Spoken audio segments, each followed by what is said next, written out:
یا صاحب الزمان یا وارث قرآن. کہیں قرآن کی تلاوت. آیت اللہ ماراشی نجفی ہے بہت بڑے عالم دین، بہرحال کیونکہ بی معصومہ کا ایام تھا تو وہ فرماتے تھے طالب علموں کو 3 چیزیں انہوں نے بڑی تاکیداً کہیں. ایک قرآن کی تلاوت، کہا روز قرآن کی تلاوت. دوسرا وہ کہتے تھے کہ امام زمانہ سے توسل کرنا ہر وقت، یعنی روز توسل امام سے کرنا.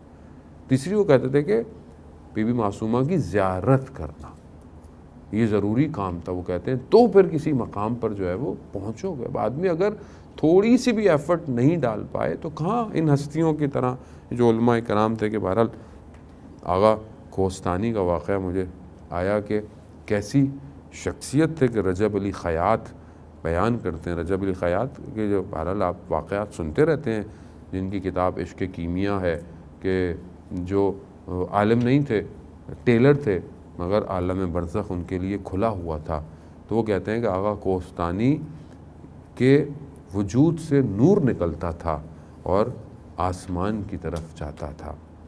تو آیت اللہ شمس الدین بیان کرتے ہیں ایک سپیکر سے، ایک سخنان جو مجلس پڑھتے تھے آغا شجاعی، کہ رشت کے ایک عالم تھے آغا صدرائی، وہ مریض ہو گئے اور جب وہ مریض ہوئے تو ان کو تہران لایا گیا.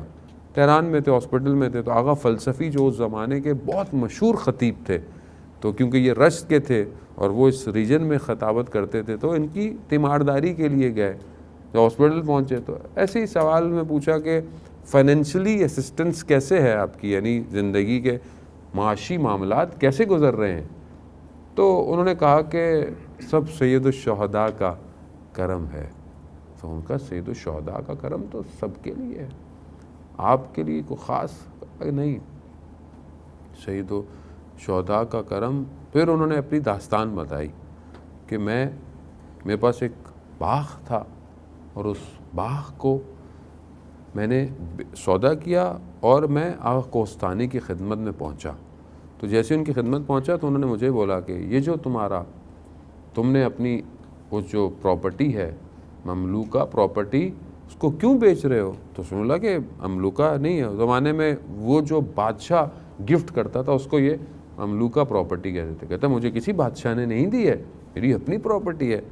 کہہ رہا ہے تمہیں یاد ہے جوانی میں جب تم کربلا گئے تھے تو تم نے امام حسین کی زری کو پکڑ کے یہ دعا مانگی تھی کہ مولا مجھے کوئی ایسا سسٹم، ایسی چیز دے دیں جو بڑھاپے میں میرے فائننس کو مینیج کر سکے. کہا یہ سید الشہداء نے تمہیں باغ دیا تھا. کہتے میں ایک دم واپس گیا، میں نے جو ڈیل کی تھی اس کو ہار دیا.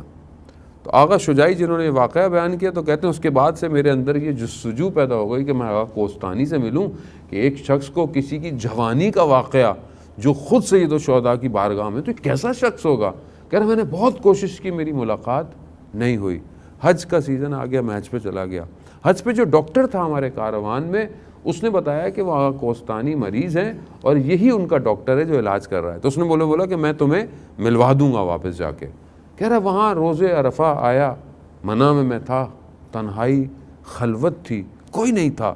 تو میں نے خدا کی بارگاہ میں کہا پروردگار تو میں سید ہوں، تجھے میری سیادت کا واسطہ، میں تجھ سے ایک ہی دعا کرتا ہوں، آغا کوہستانی مریض ہیں، انہیں شفا عطا کر دیں.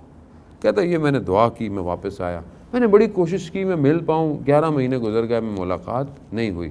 میں مشہد مقدس چلا گیا مولا کی بارگاہ میں. جیسے ہی میں رواق میں پہنچا تو میں نے دیکھا کہ ایک شخص، بوڑھے سے شخص کو کچھ لوگ پکڑ کے لا رہے ہیں. میں نے پوچھا کون ہے؟ کہا آغا کوہستانی ہے.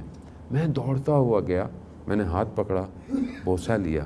جیسے ہی میں نے چوما، انہوں نے میرے کندھے پہ ہاتھ رکھا.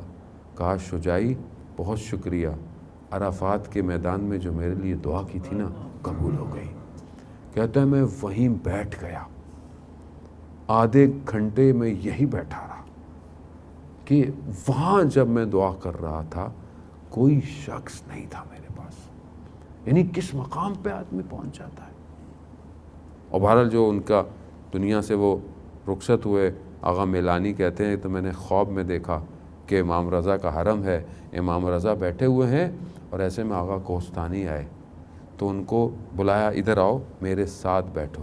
کہہ رہا میں بیدار ہوا، میں سمجھ گیا کہ یہ دنیا سے رخصت ہو گئے۔ اور جب میں نے اس وقت اپنے بیٹے سے کہا کہ پتہ کرو، نجف میں تھے، تو کہا انہوں نے کہا کہ آقا کوہستانی کا انتقال ہو گیا، اور میں نے کہا کہ ان کو امام رضا نے بلایا ہے، ان کو یہیں دفن کیا جائے۔